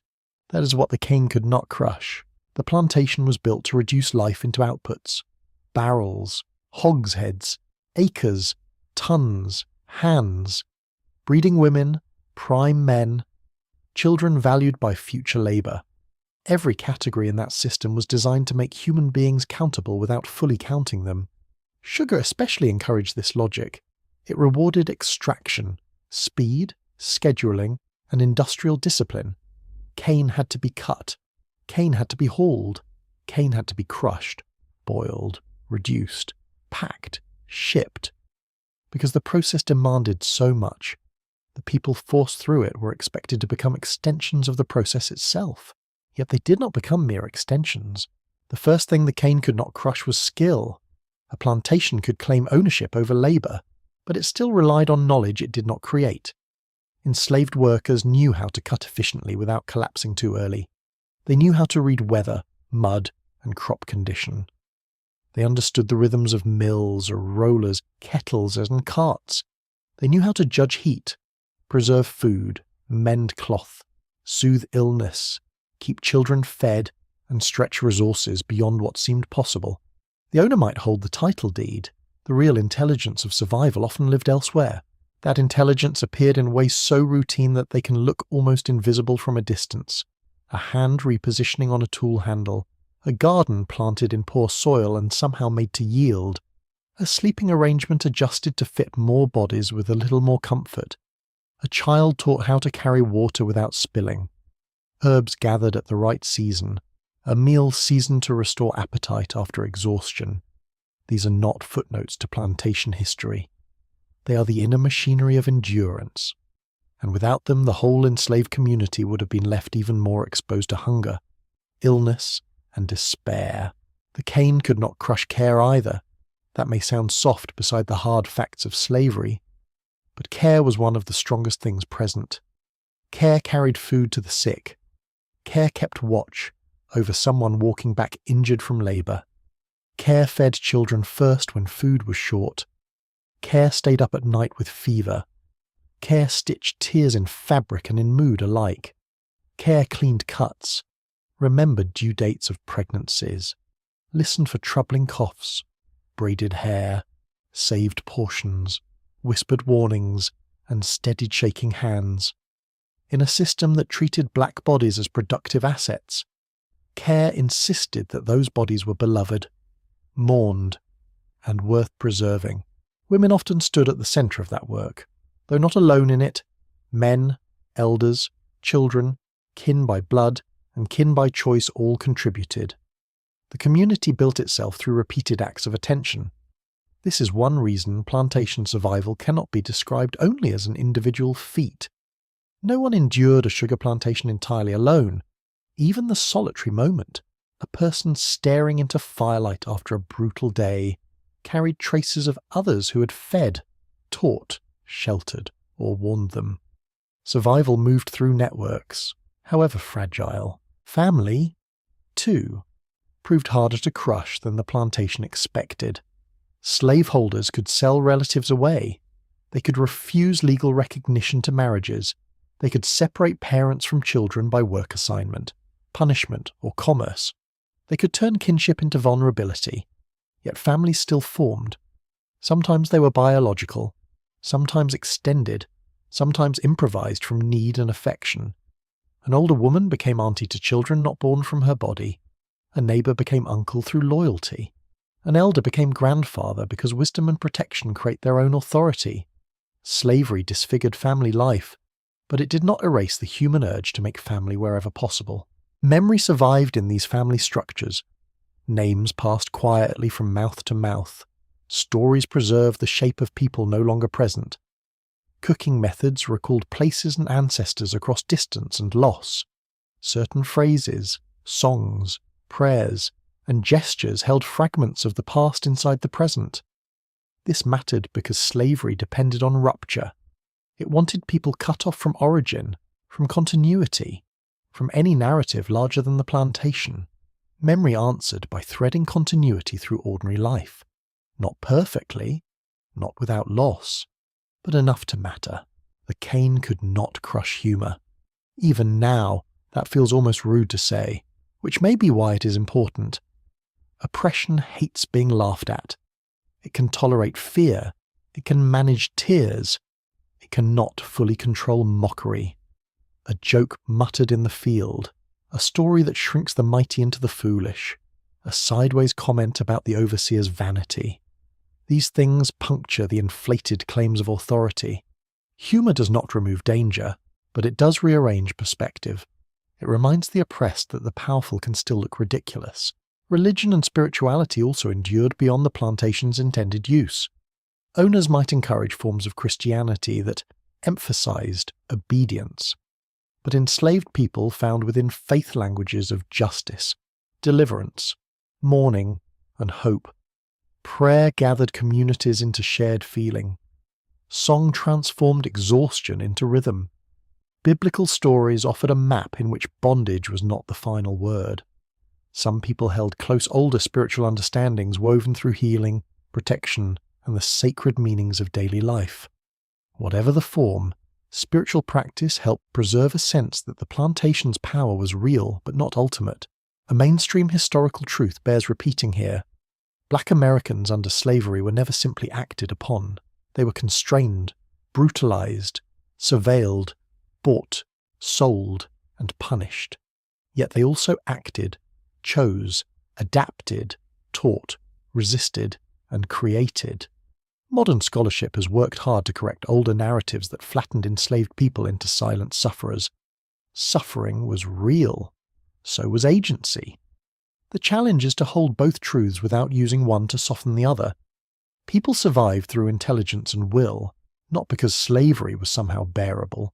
Historians still contend over some details of life on Louisiana sugar plantations in 1835, especially when trying to compare one estate to another or determine how representative certain records may be. Some plantations were deadlier. Some allowed tiny margins of self-provisioning. Some owners were more invested in machinery, others in discipline, many in both.